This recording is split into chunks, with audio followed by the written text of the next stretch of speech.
introduce yourself? Yes, I'm going to introduce myself. Welcome to my channel. My name is Dr. Parks-Stanford.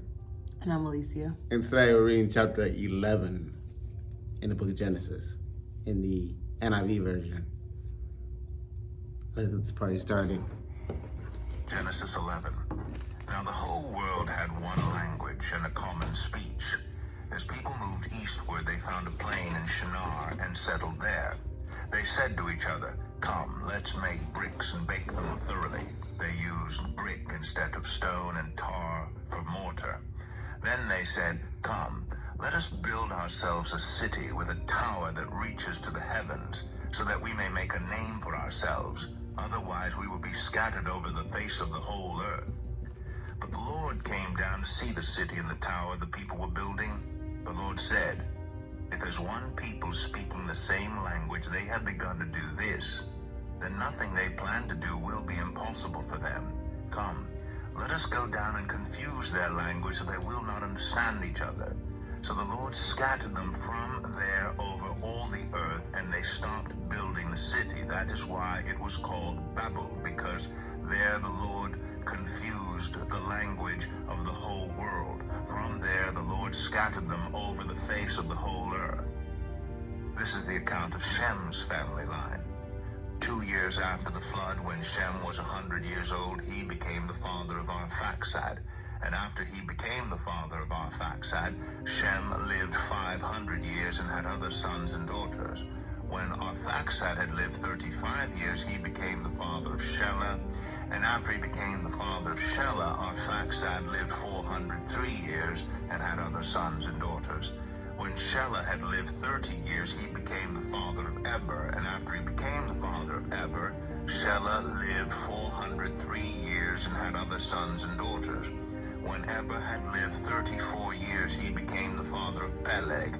And after he became the father of Peleg, Eber lived 430 years and had other sons and daughters. When Peleg had lived 30 years, he became the father of Reu. And after he became the father of Reu, Peleg lived 209 years and had other sons and daughters. When Reu had lived 32 years, he became the father of Serug. And after he became the father of Serug, Reu lived 207 years and had other sons and daughters. When Serug had lived 30 years, he became the father of Nahor. And after he became the father of Nahor, Serug lived 200 years and had other sons and daughters. When Nahor had lived 29 years, he became the father of Terah. And after he became the father of Terah, Nahor lived 119 years and had other sons and daughters. After Terah had lived 70 years, he became the father of Abram, Nahor, and Haran. This is the account of Terah's family line. Terah became the father of Abram, Nahor, and Haran. And Haran became the father of Lot.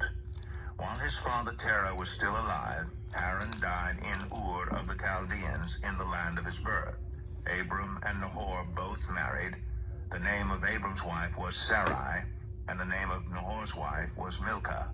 She was the daughter of Haran, the father of both Milcah and Iscah. Now Sarai was childless, because she was not able to conceive. Terah took his son Abram, his grandson Lot, son of Haran, and his daughter-in-law Sarai, the wife of his son Abram, and together they set out from Ur of the Chaldeans to go to Canaan. But when they came to Haran, they settled there. Terah lived 205 years, and he died in Haran. All right. So basically, the Tower of Babel, they were trying to build the big old tower to heaven, but God didn't want that to happen, so he basically mixed up all languages, which can play, all these different languages you have nowadays, and then we're on to this big old age rampage again, where we had like a huge gap in years between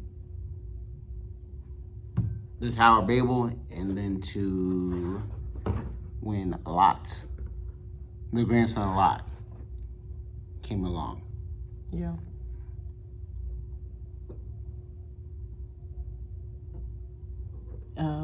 I didn't write much down. I got like, the same thing you talked about, how you confuse the languages, and I just noted that a lot of the people were having kids at like 29, 30 years old. So it was just like around those 30 ages, and a lot of people are like stressed and trying to figure out when they're gonna have kids and stuff. Just kind of made me think about today and like how like we're having kids at like 14, 15, 16 years old, but people are waiting back then in the Bible a little bit later. So it's just kind of crazy how like we have evolved so much. But then also that makes me just consider like God didn't want us to live as long as they did back in the day. So maybe a lot of things have been pushed up for us, in our opinions, just because they were living a lot longer than we were. So maybe that's why they waited so long. But it's also not a bad thing if you wait. So It's not. that's something I just wrote down to note, I guess. Yeah.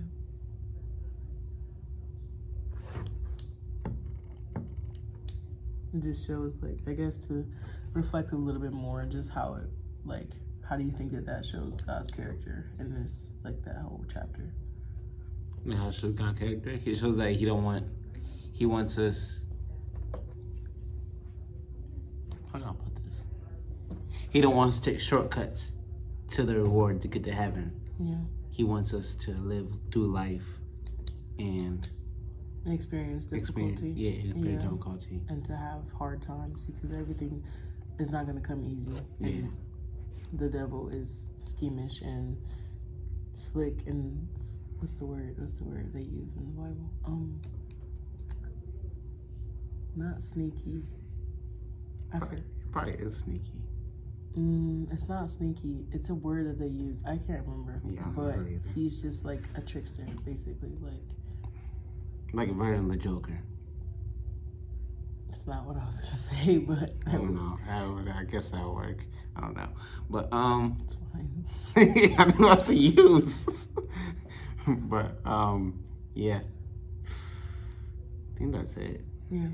Yeah. Well, that's our video. Make sure you like and subscribe, turn on notifications. Follow her page at JIFE. JIFE, bro. 24/7. If you're terrible. But yes. And peace.